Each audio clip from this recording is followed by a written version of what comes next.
Inihahanda ngayon ng Department of Public Works and Highways o DPWH ang isang komprehensibong plano para sa mga proyekto kontrabaha sa bansa. Ayon kay DPWH Secretary Vince Dizon, target nila na maisama ito sa panukalang budget ng ahensya para sa taong 2027. Kaugnay nito, nakipagpulong si Secretary Dizon sa environmental and flood management experts upang pag-usapan ang mga hakbang laban sa problema sa baha.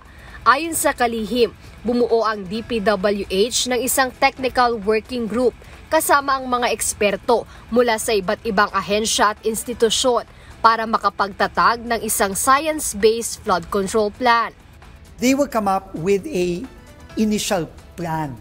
So, I'm asking this group to vet the plans and if they say the plans are good and the plans will have a positive effect on flood mitigation in various areas, then we will put those plans in the 2027 budget.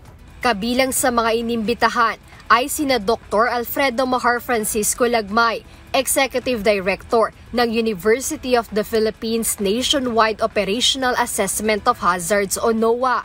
Kasama rin si Guillermo Tabius III, Flood Control Systems Expert mula sa UP Institute of Civil Engineering.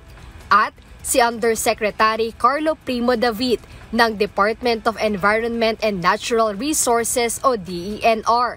Tiniyak ni Secretary Dizon na hindi na nila hahayaang maulit na mayroong flood control projects na mapopondohan kahit walang maayos na plano.